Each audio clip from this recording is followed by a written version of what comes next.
contemporánea. Despois foi PNN, como correspondía naquela altura e a súa xeneración, no ámbito da historia contemporánea tamén na Complutense. E fixe unha tese sobre un asunto moi importante e moi pouco coñecido ainda, pero moi revelador, que era a milicia nacional. O digo porque foi un tema que a mí me interesou cando eu tamén estudiaba e que hoxe seguramente nin estudiamos nas clases, pero que era a proba da existencia de unha componente liberal popular que hoxe, por certo, é un asunto que volve tanto. Aquel liberalismo do século XIX e a súa extensión territorial e incluso social. En fin, despois traballou sobre moitas outras cousas, estuvo no CSIC e despois volveu á universidade, tuvo tamén responsabilidades de goberno, que podemos recordar co Partido Socialista, por certo, non con outros partidos, en Castela-La Mancha, na Consellería de Educación, foi conselleiro, e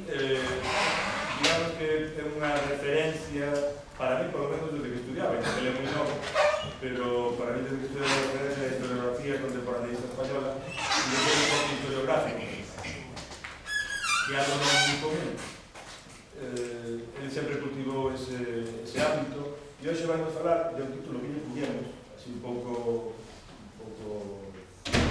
buscado, rebuscado, que se chama Usos sociais da historia e das memorias, poderes e xogos.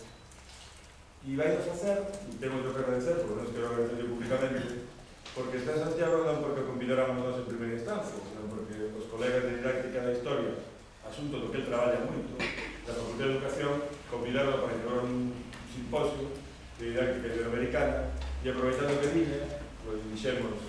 se a vos non vos importa, aproveitamos que está por aquí, e se a Asesino non lle importa, en vez de pasear, dar unha conferencia na Facultad de Historia, é dicir que ademais temos que agradecer que sea traballador, porque nun país tan aristocrático como este tampouco piensa España. E ahora xa lo deixo. Muchas gracias. ¿Cuánto quiero queda mucho corte? Cuando seáis mayores y estéis aquí, veréis qué corte da de mi doctor en la cita en mis directos. Pero en fin, diré algo para compensar eso de haber sido consejero del PSOE, porque me imagino que no ha gustado mucho. Mi tesis iba a ser sobre los milicianos, pero es que cuando yo acabé la carrera, lo digo porque viene a propósito de la memoria, de la historia y de los cambios que hay. La historia, como veíamos, es un cambio permanentemente. Mi tesis iba a ser sobre los milicianos de la guerra civil, y no se podía estudiar. Nadie te lo prohibía, no había ningún archivo, ni ninguna documentación, salvo testimonio, algo de prensa, y parecía poco sólido. Y buscando antecedentes,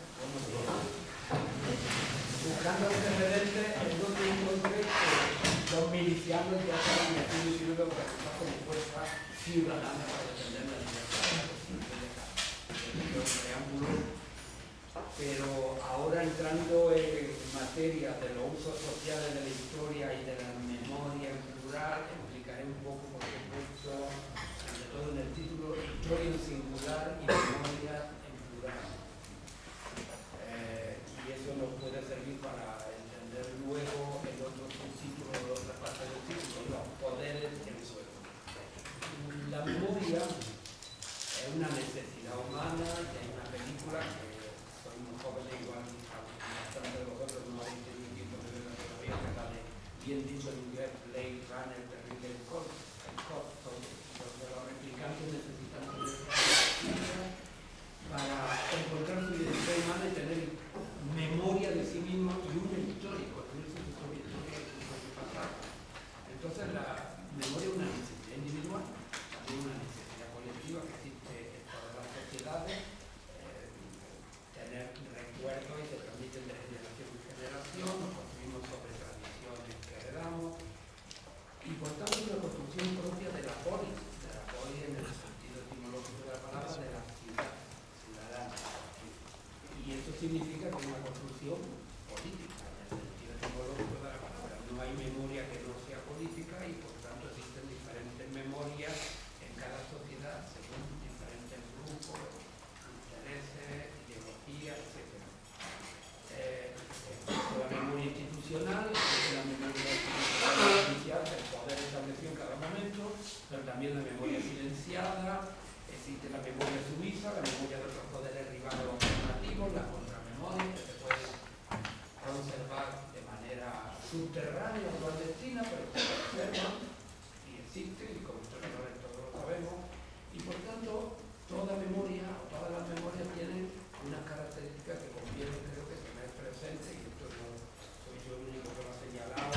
ya en su momento lo señaló un profesor de origen gallego, Zaragoza, de carrera, que es que toda memoria es selectiva, selecciona los hechos del pasado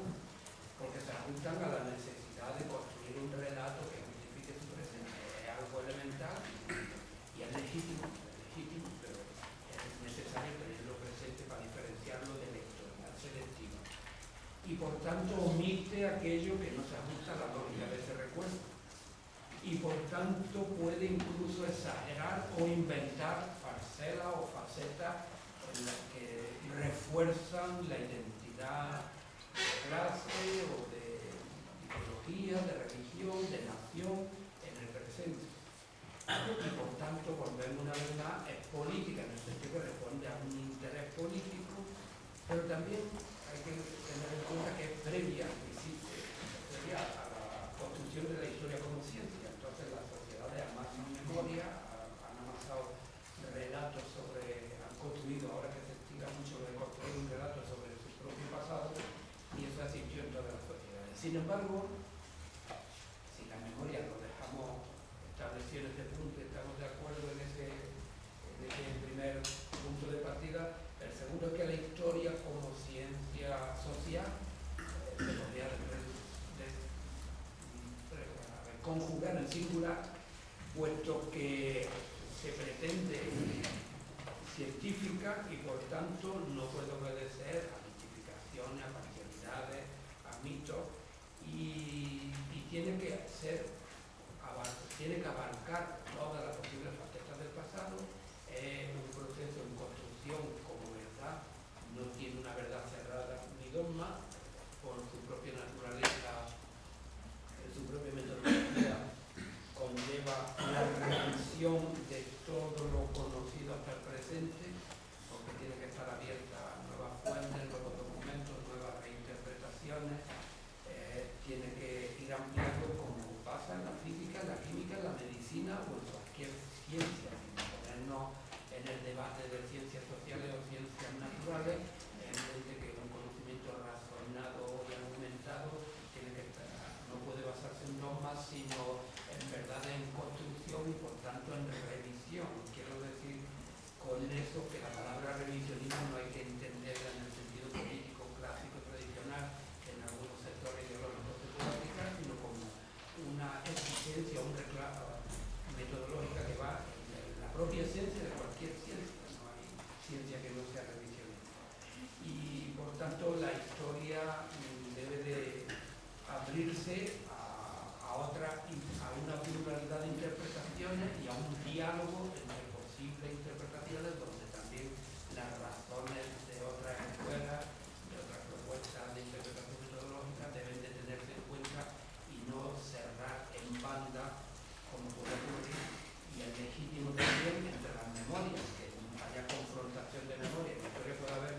confrontación de interpretaciones, pero siempre abierto a poder replantearse su propio principio, su propia análisis y abrirse a otros que incluso los posibles adversarios metodológicos pueden aportar. Sabemos en este sentido que la historia como ciencia social es nueva, es joven, nace en el siglo XIX y nace con una finalidad, y eso lo sabéis por las clases, seguro que lo tenéis suficientemente estudiado, nace con un saber nacional. En el siglo XIX, en el proceso de construcción de los estados-nación, en la era de la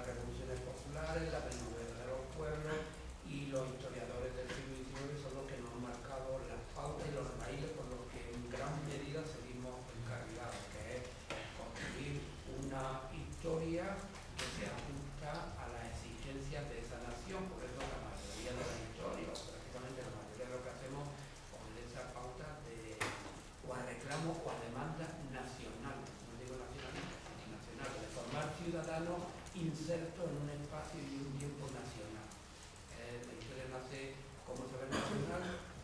responde a esta demanda de la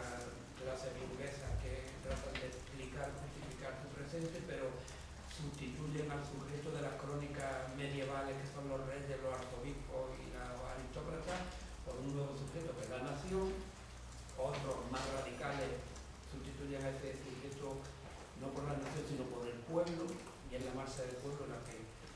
informa del devenir de la humanidad, la marcha de los pueblos en plural, y todo eso en un ambiente donde el progreso es lo que marca el pensamiento prácticamente del siglo XIX, salvo en los sectores reaccionarios. La historia es una marcha de progreso sucesivo,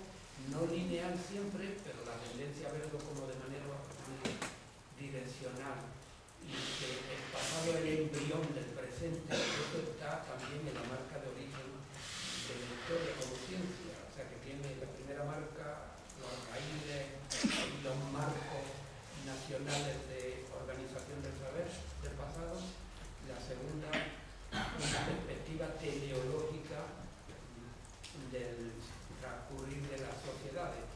de tal forma que desde tiempos remotos hasta el presente, y eso pues, se ve muy claro en el siglo XIX, desde el inmediato hasta Cristina de Aragón, una marcha progresiva para los liberales, para otros será desde Leo Quinto y Recaledo hasta otras figuras del XIX, los que van explicando el devenir de ese pueblo, de esa nación. Además nace como nacional, como teleológico, pero nace también como disciplina en el siglo XIX. Son los estados liberales, estados nacionales, los que, fruto de la revolución liberal, que beben la Ilustración para que los ciudadanos puedan votar. De hecho, en las Cortes de Cádiz se establece que no podrán votar los analfabetos. Será una moratoria porque si no, no hubiera votado nadie durante 30 años, pensando que los liberales alfabetizarían a toda la ciudadanía. Parones, por supuesto, en ese momento, y por supuesto las mujeres son un clamoroso silencio en el liberalismo, pero las luces de la razón llevan como consecuencia que los estados asuman la obligación de educar, de instruir, la instrucción pública. Nace el concepto de instrucción pública, que es en la Constitución de Cádiz un capítulo de la Constitución, el noveno, le dedica expresamente un título en la Constitución a la instrucción pública. La verdad es que solo tiene dos artículos, pero claro, es obligación del Estado asumir la instrucción del pueblo, pública, de toda la población. La educación primaria nace con esa finalidad, la secundaria ya para clase media, y no vamos a hablar hoy de eso, pero la primaria hay que saber leer y escribir, se implanta la gramática nacional, y por primera vez en España se explica el castellano, se supone. Luego ya viene la realidad, que no tienen fondos los ayuntamientos, pero se puede decir que desde La Coruña hasta Almería y desde Girona o Gerona hasta Cádiz se enseña el castellano por primera vez en la escuela, poquito a poco y paso a paso, es verdad, con los zigzags de ley del Estado liberal, pero la lengua castellana, cuatro reglas elementales para el sistema métrico-decimal, para el mercado nacional, y por supuesto, bueno, sumar, restar, multiplicar, y luego las nociones básicas de la fanega, sustituirlas por el sistema métrico-decimal, y la religión. España es católica, en el caso estamos hablando de España, para no irnos a Polonia ni a Alemania, y la historia y geografía conjuntamente para crear ciudadanos, porque todos los países se plantean la misma cuestión que se planteó Máximo Aselio, el ministro de Cavour en Italia, cuando dijo en 1860 y algo: hemos construido Italia y ahora tenemos que construir a los italianos. Entonces la escuela se convierte en un vehículo decisivo para vertebrar lealtades nuevas que antes eran a la religión y a la localidad, o al señorío, o a la zona inmediata en la que vivían, pues ahora tiene que ser a la patria, a la nación, con el servicio militar, con los impuestos, con la prensa, las elecciones, y en este caso la historia y la geografía son las que surgen de esos conocimientos básicos, y al establecerlo como disciplina obligatoria obliga a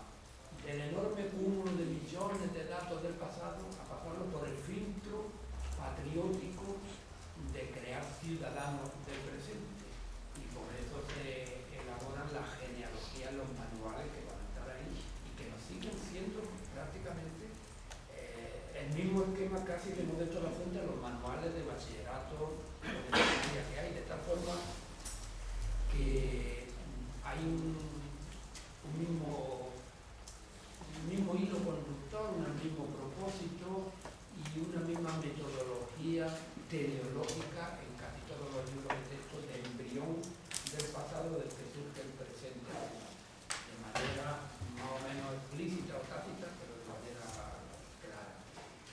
La historia, metodológicamente también lo sabéis, se amplía en escuelas, en debates, se enriquece, el historicismo, luego la historia de los anales, el marxismo aporta y subvierte el sujeto de la historia y amplía propuestas de interpretación. En fin, no voy a hacer un repaso, pero la historia como ciencia social, en este caso, sí que se ha enriquecido, pero sigue teniendo una función crítica que trata de abrirse a nuevas interpretaciones y por el propio desarrollo metodológico de la escuela, de las sucesivas escuelas, han respondido a ese interés. Cosa que luego no se refleja en los libros de texto, se siguen repitiendo, hay un desfase entre lo que se conoce a nivel de especialización, de investigaciones, y lo que luego se refleja en las síntesis, las divulgaciones y en los libros de texto. Pero bien, esa sería otra cuestión. Entonces, con esto, el primer punto, la diferencia entre memoria en plural e historia como ciencia social en singular, con esas características de origen que nos siguen marcando, me podría llevar a otra segunda cuestión. Memoria e historia están imbricados de manera inevitable. ¿Por qué? Porque compartimos dos cuestiones, las memorias en plural, sea la que sea, y la historia singular, de la escuela que sea, tenemos el mismo objeto de estudio que es el pasado. Por tanto, amasamos nuestro conocimiento y nuestras interpretaciones sobre los mismos datos del pasado. Y en segundo lugar, respondemos a demandas del presente. No hay historiador que no forme parte de una cosmovisión, que no tenga en sí mismo una cosmovisión del mundo, no, que no forme parte de una identidad de clase social, de cultura, de género, de ideología, de nación, por supuesto, y eso afecta también al historiador en sus planteamientos y también en la atención a los demás, de tal forma que para eso está la historiografía como disciplina que trata de desentrañar los puntos de partida de cada historiador. Pedir que seamos autocríticos con nosotros mismos es fácil decirlo, pero es difícil practicarlo. Tenemos el deber de vigilancia, de ser conscientes de nuestro punto de partida, pero es como vernos nuestras propias limitaciones cognitivas a la hora de abordar el pasado. Pero si somos conscientes de que estamos haciendo una ciencia, sí debemos de tener presente al menos que tenemos que tener en cuenta otras perspectivas desde otros ángulos o planteamientos o intereses, que también es lógico que sí. Por tanto, compartimos con la memoria algo que ya es parte de nuestra propia materia. De hecho, los historiadores ya también estudiamos la memoria como tema de investigación, y la memoria es una realidad objetiva que funciona en las sociedades, mueve comportamientos y sentimientos y emociones, y tenemos que estudiarlas, y son realidades que nos afectan y nos conciernen porque también estamos implicados dentro de ellas. Con esta especie de círculo vicioso, por una parte es diferenciado memorias en plural de historia singular, y por otra trato de solaparlo, aunque convergemos estudiando el mismo pasado y respondemos a demandas sociales distintas, ahí es donde vendría el papel de lo que serían los poderes en juego y cómo los historiadores están en el centro del conflicto de esos poderes. ¿Cuáles son los problemas que tenemos en el actual momento, que se podría definir, quizá un poco exagerando, pero habría que tenerlo presente, desde los años 90, finales del siglo XX, principios del XXI, y vosotros sois jóvenes que os estáis educando en esta etapa, hay una hipertrofia de la memoria, en el sentido de una alimentación desde muchos frentes de los actos de memoria, lo que los años 70 un historiador francés llamó los lugares de la memoria y fue premonitorio, ya es clásico, porque se ha multiplicado de manera exponencial, legítimamente exponencial, necesario socialmente, políticamente, pero el hecho es que hay una hipertrofia y el historiador podemos correr el peligro de sumergirnos en esas memorias o en esas guerras de memoria. La memoria, bueno, es la musa esa griega, no voy a recordar lo del Nemocine, pero es cierto que la amnesia es una enfermedad. Pero también recordando a Funes, a Borges, lo de Funes, el memorioso, también es otra enfermedad. Recordar tanto que te abruma. Y en este sentido sí que es importante reconsiderar que la ciencia histórica debe de marcar límites con ese momento de conmemoraciones que responden a una sociedad también cada vez más simple, más intuida, aunque se diga lo contrario, aunque se diga que la gente sabe menos, que hay menos nivel cultural. Bueno, leeréis muchos artículos apocalípticos sobre la bajada del nivel cultural. Todo lo contrario, cada vez hay más puntos de información, cada vez hay más posibilidades de conocer hechos de cualquier tipo. No voy a hablar del internet, de Wikipedia, pero son instrumentos que sabéis de sobra que existen. Se ha democratizado enormemente el acceso a las posibilidades de tener información de cualquier tipo y según los idiomas, en todos los idiomas, y en ese sentido las sociedades son más reflexivas y piden más relatos, y hasta turísticamente, no digamos, ya es un hecho que desde las ferias medievales de los pueblos que los vemos hasta las reconstrucciones históricas, la arqueología, es un momento bueno en el sentido, sí, bueno de esplendor, porque el pasado interesa a mucha gente. Y no voy a dar datos, bueno, se pueden vender más o menos libros, pero es cierto que el pasado preocupa e interesa a mucha gente. No es necesario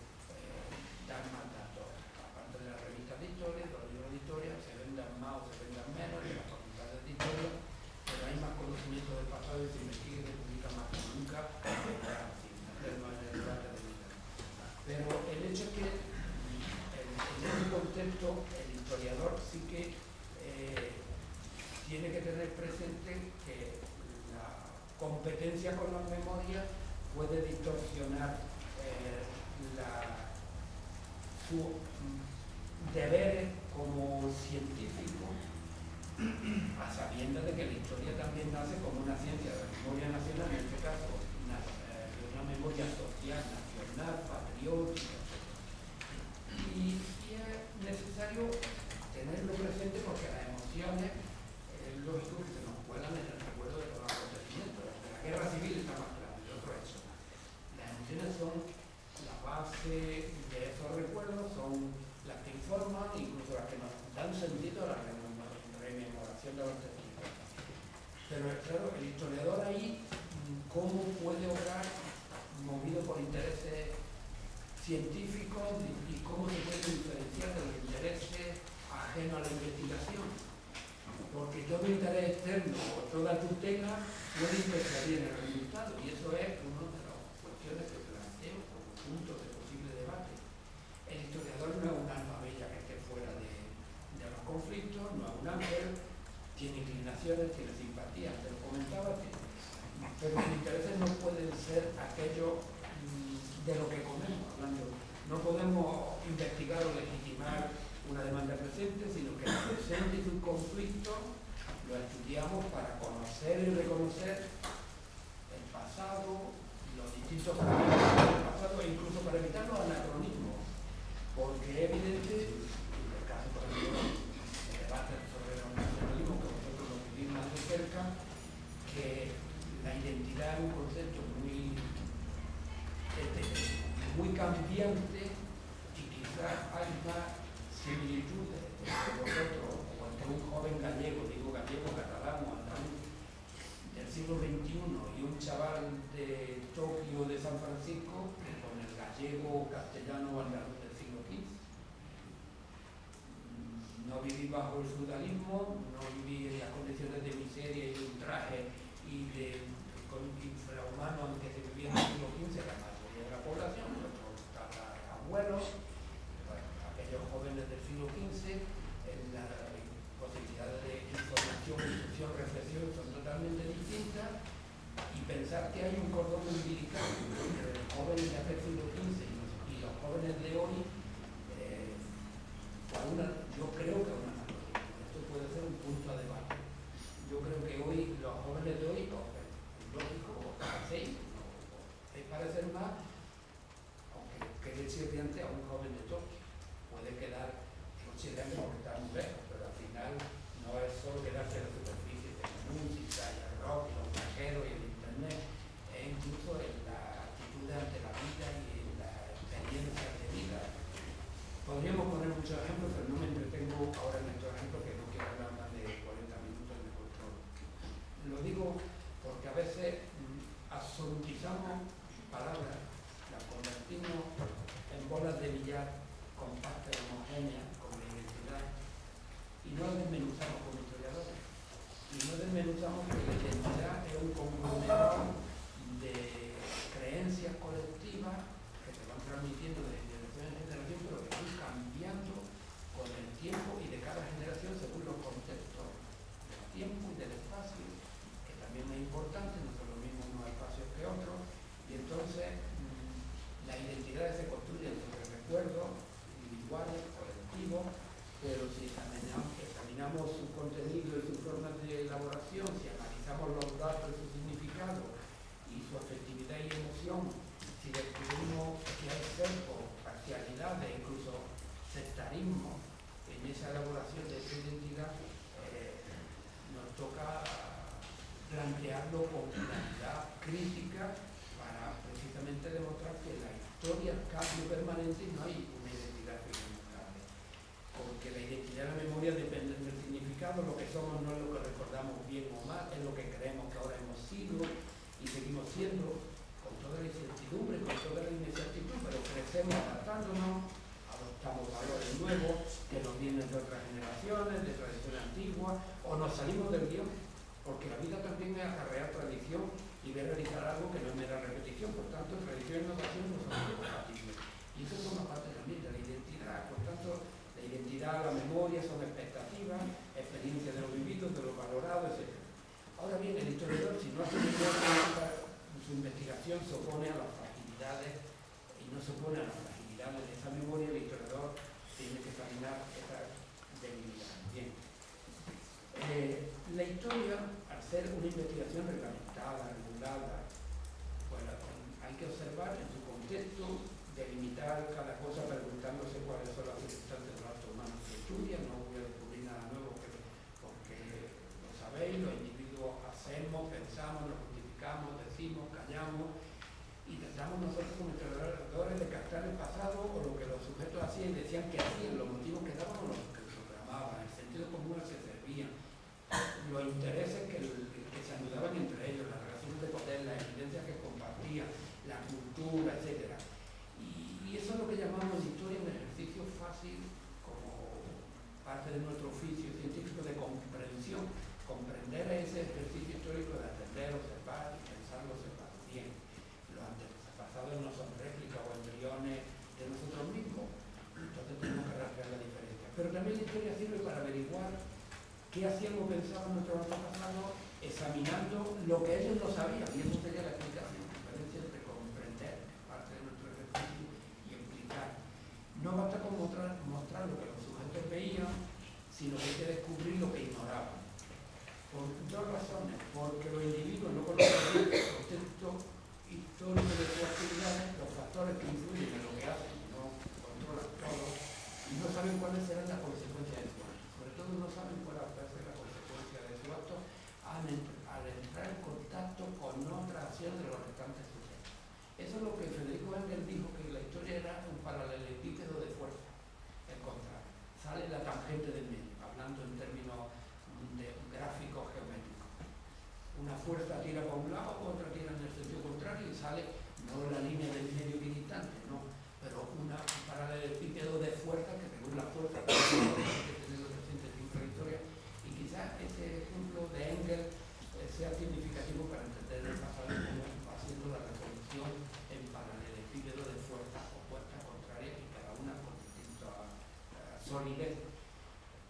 actuemos intencionadamente o no, con motivo o con mera reacción, actuamos siempre dando significado a lo que hacemos, al acto y a lo que observamos, pero las consecuencias son impredecibles. Eso sí, vemos ahora como historiadores en el presente lo podríamos aplicar, pero tenemos tiempo para después rápidamente. No obramos aisladamente nunca, sino dentro de estructuras que nos limitan o nos determinan, la económica, la política, la cultural, pertenecemos a comunidades intelectivas, no pensamos solos, nos sentimos solos, nos percibimos solos, etc. Por eso la historia nos debe permitir el desarrollo de un pensamiento analítico, contextual, hipotético, informado, comprensivo, explicativo. No me quiero enrollar mucho más, quiero decir que cuando digo es tentativo y resolutivo es porque no nos sirven en temas que todos lo hagan. Los repertorios de conceptos que a modo de comodines o moldes se aplican sobre el hecho para aliviar nuestra ignorancia, pues sirven para todo. Cuando muchas veces con frecuencia vemos explicaciones o libros que dicen la culpa es del sistema, no es fácil para hablar coloquialmente, pero el sistema es tanto de los siglos XIX, del capitalismo actual que del siglo XIX, que del feudalismo del siglo XVIII, que del siglo XIII.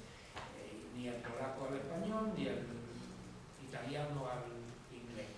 Entonces, esos conceptos vienen bien a veces didácticamente, pero poco más. Siempre hay algo concreto que explicar en el tiempo, en el espacio, y por tanto hay que saber que no es un proceso de la sociedad en el que se desenvuelva consumando al final lo que ya estaba en el mismo.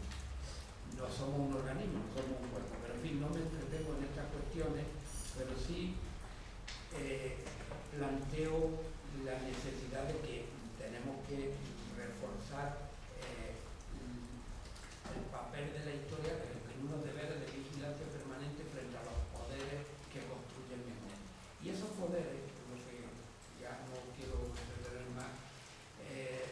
somos, y tenemos que ser conscientes también, que somos organizadores, en el fondo también, y administradores de memoria. Por eso estoy en este papel continuo entre historia y memoria. Y por tanto también nuestras investigaciones y nuestro trabajo, sean más o menos minoritarios, tienen carácter político tan notorio como inevitable, como más o menos impulso.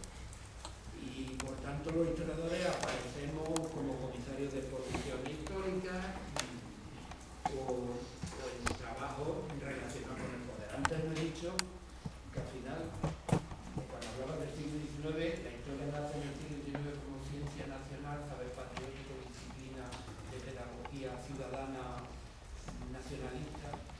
pero también los profesores de historia somos de los primeros funcionarios de los Estados-Nación, y en concreto en España los profesores de institutos son los primeros cuerpos, los archiveros, bibliotecarios, profesores de instituto y por supuesto la universidad, entre los que vamos, ahí estamos mezclados con todos los demás, pero en el instituto el primer eslabón, los maestros son después, son municipales, pero nacemos como funcionarios y ya la condición de funcionarios del Estado. Y eso no es que nos condicione, nos determine de manera directa como reflejo de lo que nos manda cada gobierno, pero sí que es cierto que estamos implicados en una estructura de poder, tenemos la capacidad de decir, de nombrar, de omitir, de seleccionar, de publicar, de investigar. El Estado nos da dinero para investigar, más o menos, pero que cumplimos una función social, pero también somos parte de una estructura institucionales de poder, la universidad, los institutos y el magisterio. Y por eso comentaba que todos los gobiernos se preocupan de todas las materias en teoría, pero en concreto de la historia mucho más, y en España lo hemos visto, todos los gobiernos se han preocupado qué hay que enseñar de historia y han cambiado, es el programa que va a cambiar. De lengua y literatura nadie se preocupa. Por ejemplo, en lengua y literatura ocurre una situación anómala en España, lo digo en España porque ningún gobierno se preocupa, ni los más nacionalistas españoles, hablando de Madrid. En la zona, a ver cómo lo digo, en la zona de nacionalismo alternativo, ni Galicia, ni País Vasco, ni por esta Valencia, también Cataluña, en literatura se estudia literatura castellana. Perdón, la literatura catalana, la vasca, la gallega, me imagino, no sé lo que fuera del estudio, ni los más malos. Conozco la parte catalana por familia. Entonces, por supuesto, saben quién es Ausiàs March, hablo más porque conozco por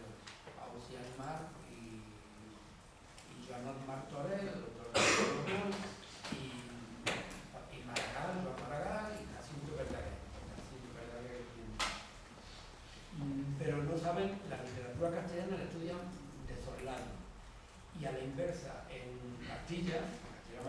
mucho, pero en Andalucía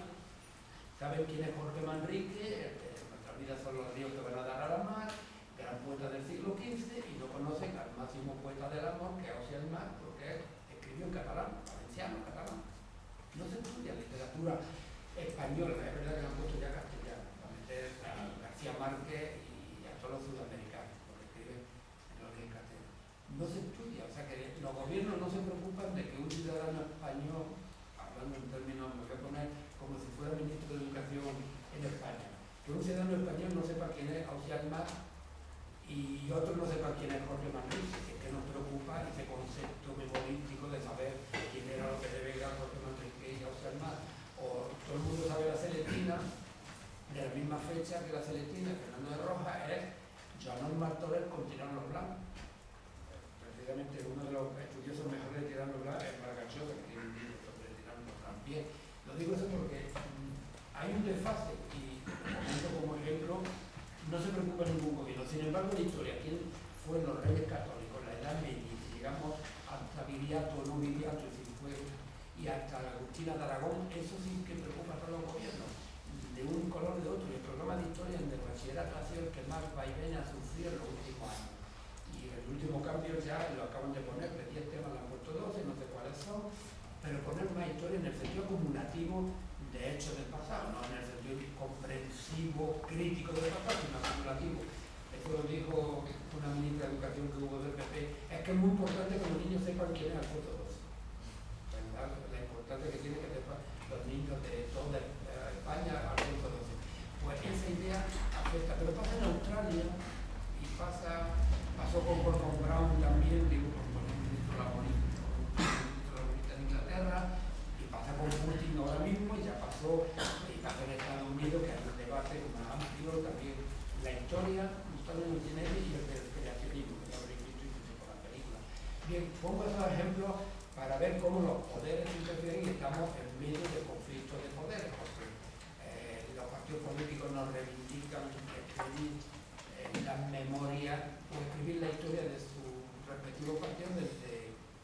presupuestos de memoria y de identidad política. A veces, observando el panorama historiográfico actual, se ven muchos libros, no es cuestión de empezar, y eso es decir, un análisis meticuloso y detallado, pero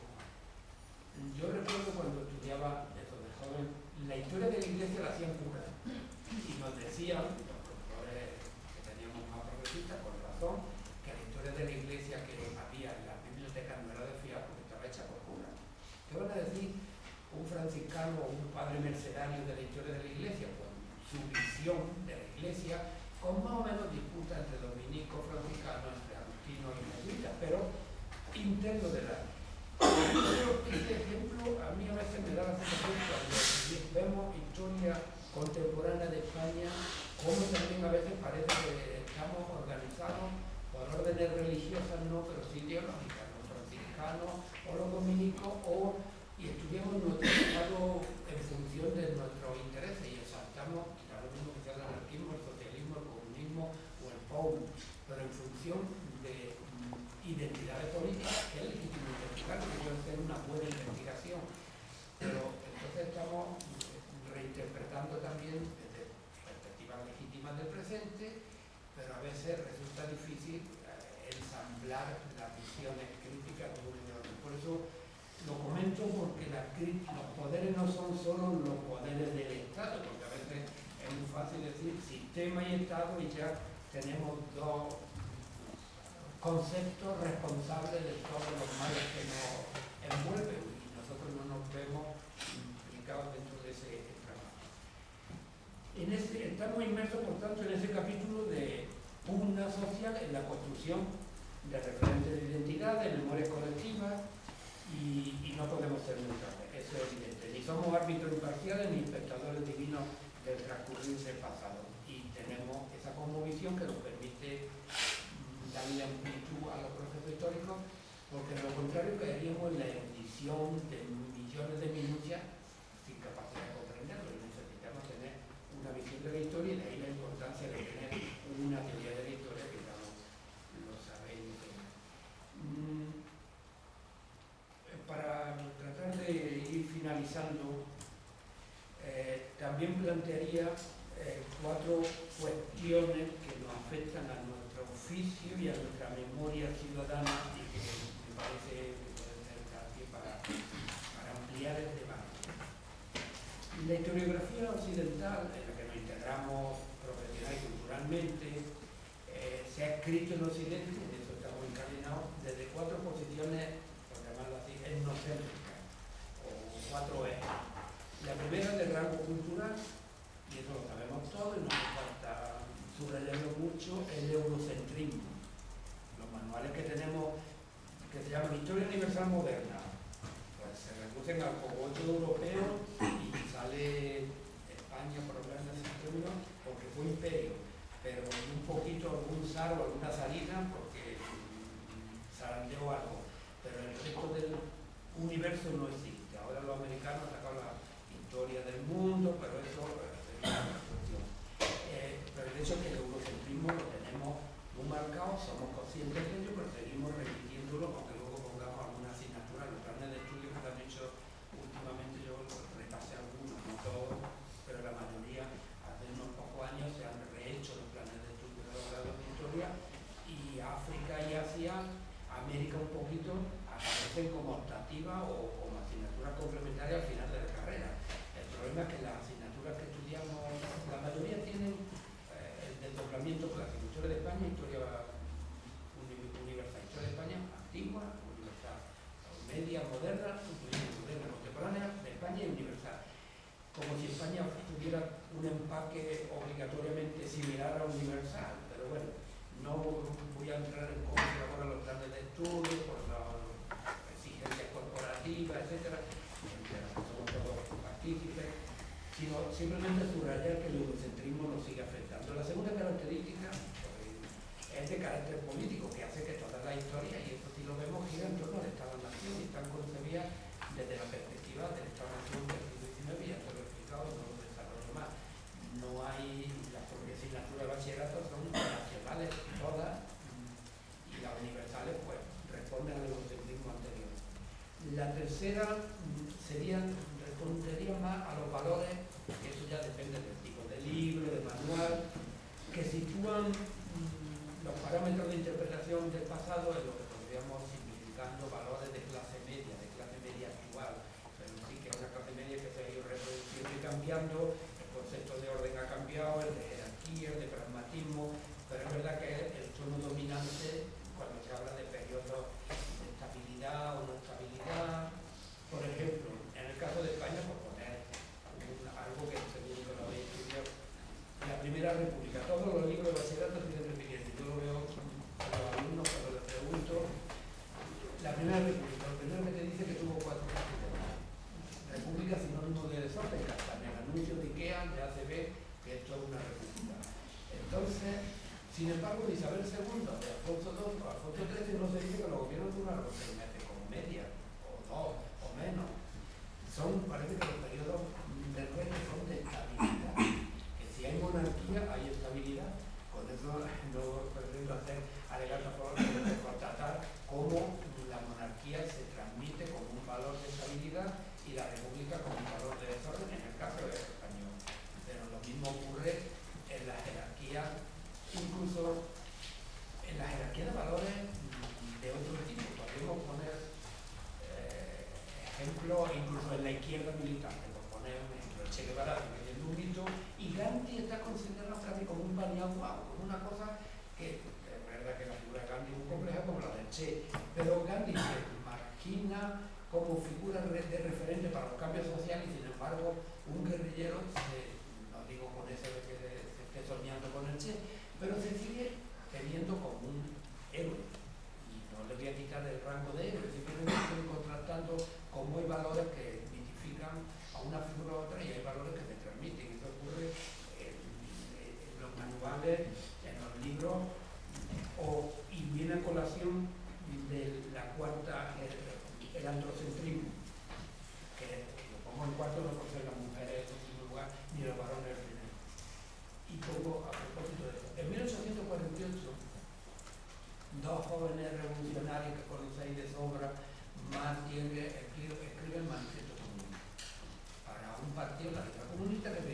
años y aquello pasa desapercibido, una obra de encargo.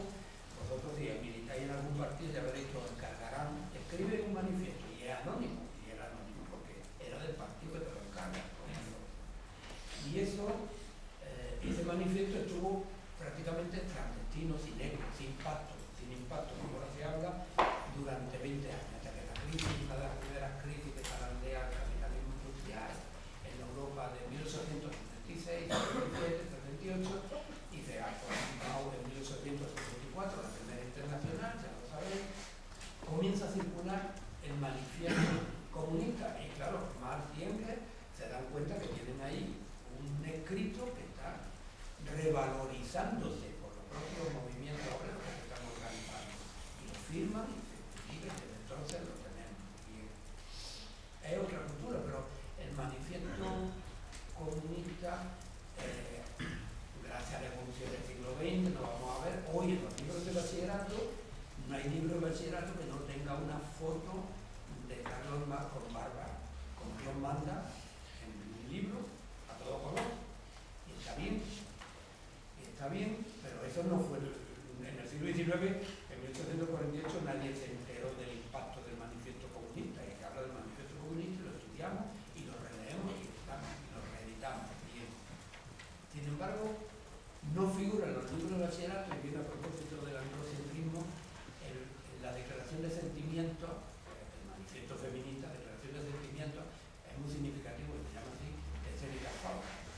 en Nueva York, en 1848, la misma fecha. Y no viene el nombre de las feministas que lo redactan, las que han luchado por la igualdad de la mujer, por poner en marcha un movimiento social que ha sido de los más fructíferos de la historia. No vamos a comparar uno con otro. El movimiento feminista sí que tiene en su haber varias características. Por ejemplo, el movimiento